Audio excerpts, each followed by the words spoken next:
नमस्कार, India news Haryana पर आप देख रहे हैं 22 जिले 22 खबर। मैं हूं आपके साथ हेमंत कुमार। चलिए शुरुआत करते हैं। शिक्षक दिवस के मौके पर सीएम मनोहर लाल ने रेवाड़ी पहुंचकर मीरपुर के इंदिरा गांधी विश्वविद्यालय में विश्वविद्यालय प्रोजेक्ट की 6 परियोजनाओं का शिलान्यास और उद्घाटन किया।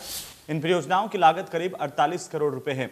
मुख्यमंत्री ने अपने संबोधन में कहा है कि हमारी सरकार ने शिक्षकों के ट्रांसफर पॉलिसी को अब ऑनलाइन के माध्यम से काफी सुगम बना दिया है। उन्होंने कहा कि देश के पूर्व राष्ट्रपति और शिक्षक डॉक्टर सर्वपल्ली राधाकृष्णन की जयंती 5 सितंबर से 17 सितंबर तक पर्व के रूप में मनाई जाएगी।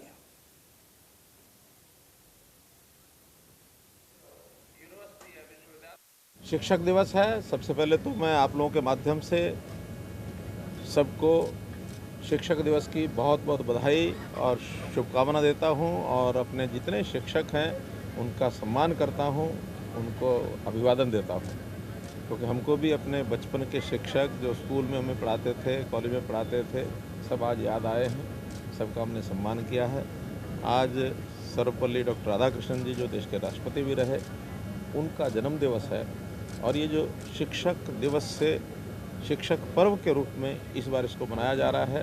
5 सितंबर आज से लेकर के और 17 सितंबर देश के यशस्वी प्रधानमंत्री श्री नरेंद्र भाई मोदी जी का जो जन्मदिन है 17 सितंबर, तब तक ये शिक्षक पर्व चलेगा और पूरे देश भर में शिक्षकों को सम्मान में कार्यक्रम होंगे। आज इस अवसर पर यूनिवर्सिटी के कुछ ऐसे प्रोजेक्ट्स हैं जिनका शिलान्यास किया गया, जिनको लॉन्च किया गया, जिनका उद्घाटन किया गया। ऐसे कुल मिलाकर 47 करोड़ की 6 परियोजनाएं ये थी और कुछ इनकी पुस्तकों के भी आज लॉन्चिंग हुई है और कुछ कार्यक्रम भी लॉन्च किए गए हैं। इसलिए इस अवसर पर मैं मीरपुर विश्वविद्यालय के सभी संबंधित लोगों को, चाहे वो मैनेजमेंट के साथ जुड़े हुए लोग हैं, प्राध्यापकगण हैं, छात्र छात्राएँ हैं, सभी को बहुत बहुत शुभकामनाएं। वहीं झज्जर पहुंचकर सीएम मनोहर लाल ने टोक्यो ओलंपिक में देश का नाम रोशन करने वाले बजरंग पुनिया का सम्मान किया। मुख्यमंत्री बजरंग पुनिया के पैतृक गांव खुड्डन पहुंचे और यहां पर बजरंग का अभिनंदन किया। इस दौरान खेल मंत्री संदीप सिंह, बीजेपी के प्रदेशाध्यक्ष ओम प्रकाश धनखड़ और सांसद डॉक्टर अरविंद शर्मा मौजूद रहे।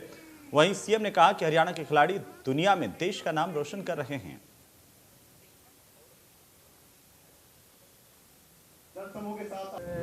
बजरंग पुनिया जी जो कुश्ती में ब्रॉन्ज का मेडल लेकर के आए और हरियाणा के कुल 7 में से 3 मेडल हमारे खिलाड़ियों ने प्राप्त किए और जो टीम के जो गेम्स थे उन टीम गेम्स में भी 2 खिलाड़ियों ने मेडल लिया और 8 खिलाड़ी ऐसी 9 महिलाएं ऐसी जो भले ही मेडल नहीं लेके आए लेकिन वो चौथे स्थान पर रहे, उनको भी हमने 50 लाख रुपये दिया था। इसके बाद पैरा ओलंपिक्स, इन खेलों में भी बहुत प्रसन्नता की बात है कि इस बार भारत का स्कोर एवर हाईएस्ट रहा है। 19 मेडल इस बार आए हैं। 19 में से 6 मेडल हरियाणा के हैं, 2 सिल्वर के हैं, 2 गोल्ड के हैं, 2 सिल्वर के हैं, 2 ब्रॉन्ज के हैं। एवर हाईएस्ट ये उपलब्धि हरियाणा की रही है। इसी संदर्भ में आज गांव खुड्डन में मैं बजरंग पुनिया के सम्मान के लिए इतनी बड़ी सभा ने, हमारे सभी नेताओं ने, हमारे प्रदेश अध्यक्ष जी ने, हमारे खेल मंत्री ने, हमारे जितेंद्र सिंह जी जो ऑल इंडिया के कुश्ती एसोसिएशन के प्रेसिडेंट हैं, गोंडा से आए हैं, हमारे सांसद हैं डॉक्टर अरविंद शर्मा जी, ऐसे सब लोगों ने मिल करके यहाँ इनका सम्मान किया और आगे भी हम हरियाणा को और भारत का खेलों का हब बनाएंगे। ऐसी सब सुविधाएं जो जितनी चाहिए वो सब हम खेल जगत को, खेल खिलाड़ियों को देंगे। तो चलिए आगे बढ़ेंगे। जेजेपी के राष्ट्रीय अध्यक्ष अजय सिंह चौटाला ने किसानों को नसीहत देते हुए कहा है कि आंदोलन करने के बजाय बातचीत के लिए आगे आना चाहिए। जेजेपी सुप्रीमो ने कहा कि लोकतंत्र में सभी को प्रदर्शन करने का हक है और किसी की स्थिति में किसानों का नुकसान नहीं होने दिया जाएगा। इसके अलावा उन्होंने दावा किया कि सरकार ने किसानों की फसलों का दाना दाना खरीदा और जल्द ही भुगतान भी किया।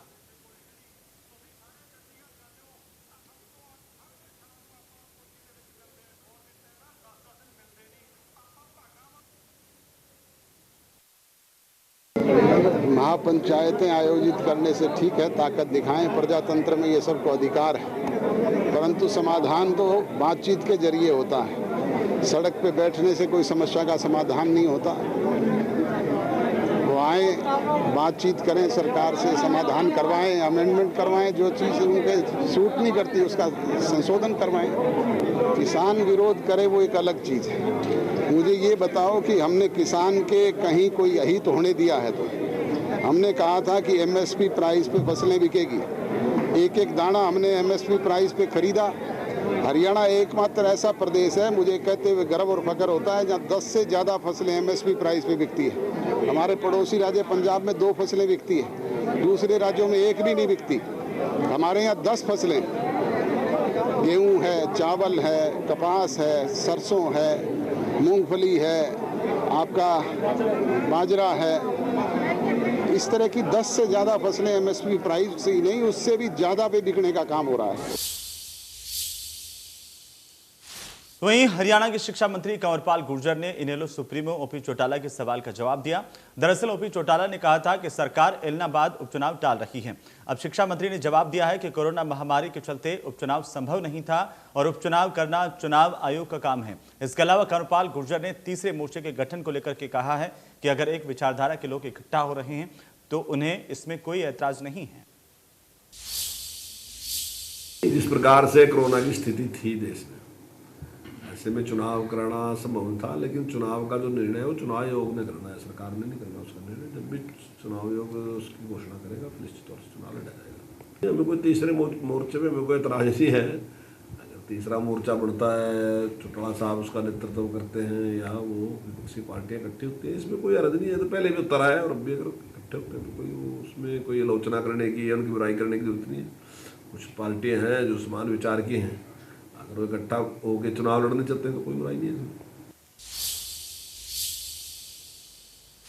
वहीं भिवानी में बर्खास्त पीटीआई टीचर्स के धरने में कांग्रेस के नेता किरण चौधरी पहुंची और इस दौरान किरण चौधरी ने कहा है कि सरकार ने पीटीआई से किया गया अपना वादा पूरा नहीं किया। इसके अलावा उन्होंने किसानों के मुद्दे को लेकर के भी बयान दिया। जब आपने वायदा करा था, या तो वायदा नहीं करते, वायदा करा था, वोट ले ली और वायदे के बाद आप अपना वायदा जो है पूरा नहीं कर रहे हो। सरकार अगर चाहे किसी और तरीके से कर सकती है, अपना बिल लेकर आ जाए उससे कर सकती है। ये सरकार जो है ये पूरी तरह से जनता की जो समस्याएं हैं उससे अनभिज्ञ है, उससे इन्होंने कानी काट रखी है। चाहे महंगाई का मसला हो, आज जो है पेट्रोल डीजल जो है इतना महंगा हो गया, गैस जो है उसका सिलेंडर जो है वो 1000 के करीब आ रहा है, और चाहे किसानों का मसला हो, किसानों भाइयों को तो बर्बाद कर दिया इन्होंने। तीनों कृषि कानून जो ये लेकर आए हैं उससे किसान भाई खत्म हो गया। वहीं शिक्षा दिवस के मौके पर हरियाणा के राज्यपाल बंडारू दत्तात्रेय ने नई शिक्षा नीति को देश के विकास में अहम बताया है। उन्होंने कहा कि नई शिक्षा नीति में रोजगार का भी जिक्र है। साथ ही उन्होंने हरियाणा में साल 2025 तक नई शिक्षा नीति को लागू करने की बात कही है। दरअसल राज्यपाल महर्षि दयानंद विश्वविद्यालय में आयोजित कार्यक्रम को संबोधित कर रहे थे। इस दौरान उन्होंने शिक्षकों को शिल्पकार करार दिया है। उन्होंने कहा कि समाज के निर्माण में शिक्षकों की भूमिका अहम होती है। साथ ही उन्होंने कहा कि शिक्षक ही भारत को दोबारा विश्व गुरु का दर्जा दिला सकते हैं। इससे पहले राज्यपाल ने दीप प्रज्वलित कर कार्यक्रम का शुभारंभ किया। वहीं इस दौरान उन्होंने अपने निजी अनुभव भी साझा किए।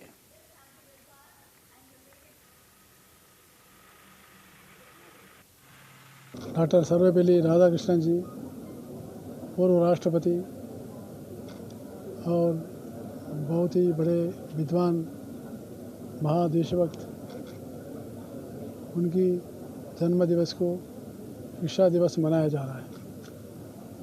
इस अवसर पर मैं सारे शिक्षक वर्ग को और सारे विद्यार्थियों को भी बधाई देना चाहता हूँ, शुभकामना भी देना चाहता हूँ। ये शिक्षा बहुत ही महत्व है। अगर बेरोजगारी या पॉवर्टी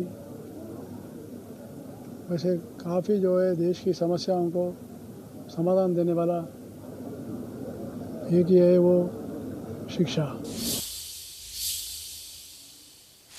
तो वहीं अंबाला शहर में मिस्टर एंड मिसेस पंजाबन प्रतियोगिता का आयोजन किया गया। इसमें अंबाला नगर निगम की मेयर शक्ति रानी शर्मा ने बतौर मुख्य अतिथि शिरकत की। इस मौके पर मेयर शक्ति रानी शर्मा ने प्रतियोगिता में जीत हासिल करने वाली सभी विजेताओं को सम्मानित किया, साथ ही सभी का हौसला भी बढ़ाया। इस दौरान मीडिया से बातचीत करते हुए मेयर शक्ति रानी शर्मा ने कहा कि हर महिला गृहिणी के रूप में और बाहर दोनों तरफ देशी रहती है।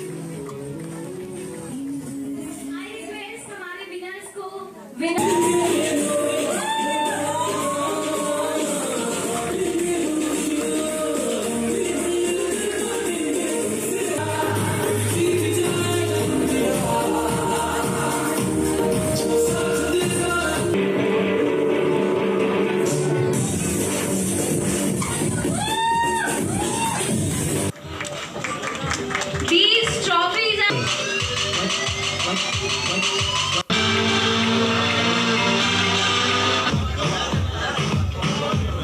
now.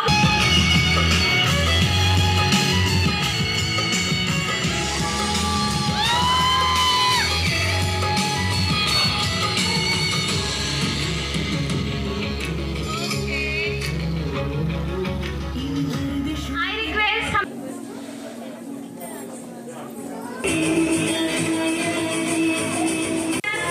Miss Ram Queen.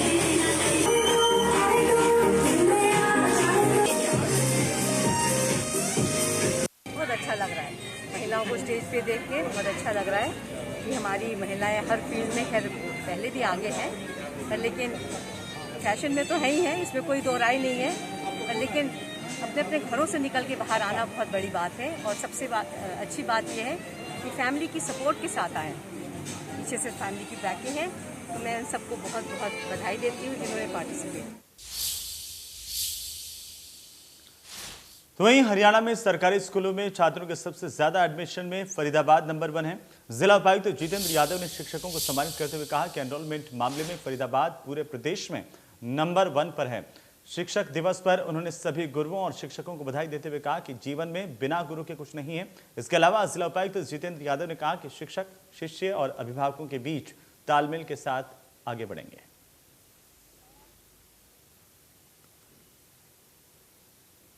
ने बहुत ही जिला शिक्षा विभाग ने मिशन फरीदाबाद, जो हमारा मिशन था, हेडक्वार्टर से इनिशिएटेड था, जिसमें मैक्सिमम में स्टूडेंट्स को एनरोल करना था, तो फरीदाबाद जिला नंबर 1 आया। तो मैं फरीदाबाद के सभी टीचर्स को, सभी शिक्षकों को और पूरे सपोर्टिंग स्टाफ को बधाई देता हूँ।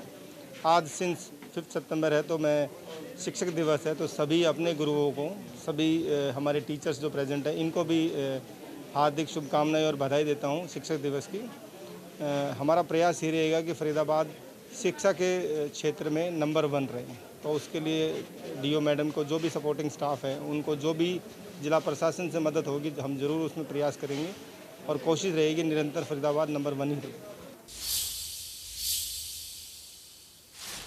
उधर नेपाल से हरियाणा लौटे व्यक्ति में मिला delta plus corona virus variant. 2 महीने के बाद हुई पुष्टि। व्यक्ति ठीक हो चुका है और बिल्कुल स्वस्थ है। साथ ही एक आश्रम में कुक की नौकरी करने वाले एक व्यक्ति 2 महीने पहले कोरोना से संक्रमित हुए थे, 2 व्यक्ति, और इसके बाद उनकी रिपोर्ट बीपीएस महिला मेडिकल कॉलेज में जांच के लिए भेजी गई थी। 2 महीने बाद कुक की रिपोर्ट में delta plus corona virus variant की पुष्टि हुई है। एक व्यक्ति में delta plus corona virus variant मिला है। इसके बाद चिकित्सा विभाग हरकत में आ गया है। गोहाना में एक व्यक्ति में डेल्टा प्लस वेरिएंट के मिलने की जानकारी सामने आ रही है।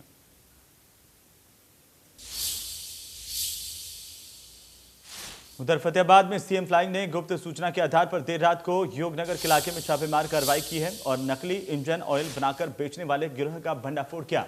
सीएम फ्लाइंग ने मौके से नामी कंपनियों के रैपर लगे हुए पाए। साथ ही टीम ने मौके से 1860 लीटर नकली मोबिल ऑयल बरामद किया है।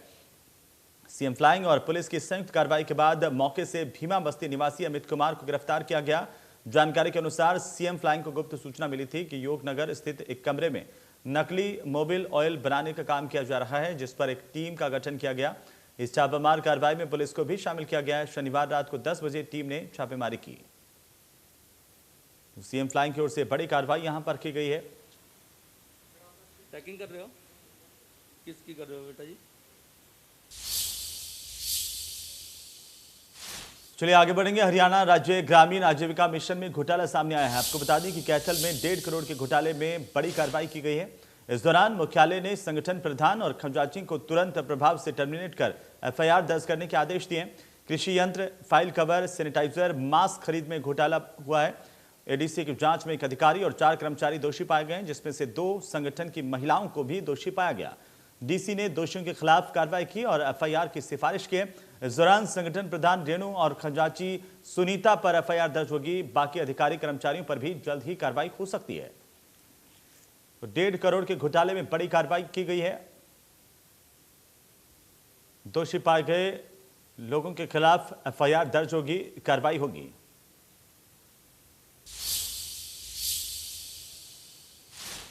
उधर गुरुग्राम के क्रिकेट रैकेट में दर्ज एफआईआर संख्या 0361 के मुख्य आरोपी आशुतोष बोहरा और चित्र बोहरा को सुबह एक 5 स्टार होटल से गिरफ्तार किया गया है।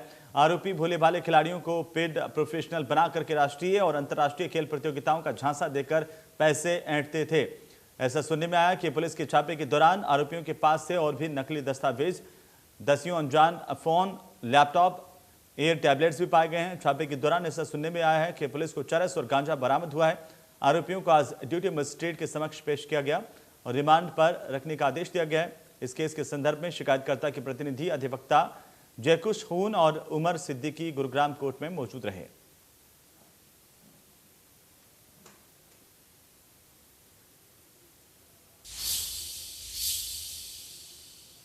उधर पलवल में एक हाईटेंशन टावर पर युवक चढ़ गया। पुलिस और फायर ब्रिगेड की टीम ने बमुश्किल इस युवक को टावर से नीचे उतारा। गनीमत रही कि जिस समय युवक हाईटेंशन तारों के टावर पर चढ़ा उस समय तारों में बिजली सप्लाई नहीं हो रही थी। जैसे ही मामले की सूचना पुलिस को मिली, पुलिस मौके पर पहुंची और बिजली विभाग के कर्मचारियों को सूचित किया गया। इसके बाद बिजली विभाग के कर्मचारियों ने टावर पर चढ़ने का काम शुरू किया और बमुश्किल इस युवक को नीचे उतारा।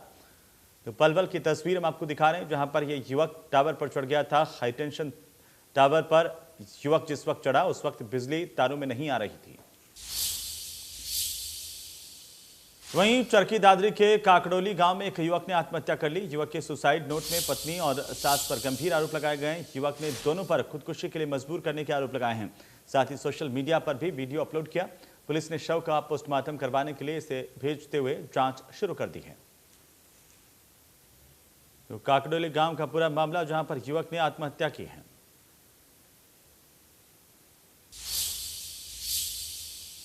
और अगली खबर पंचकुला से, जहां पर बरवाला में दर्दनाक सड़क हादसा हुआ। और इसी के साथ ही मेरे साथ फिलहाल इतना ही। आप देखते रहिए इंडिया न्यूज़ हरियाणा। नमस्कार।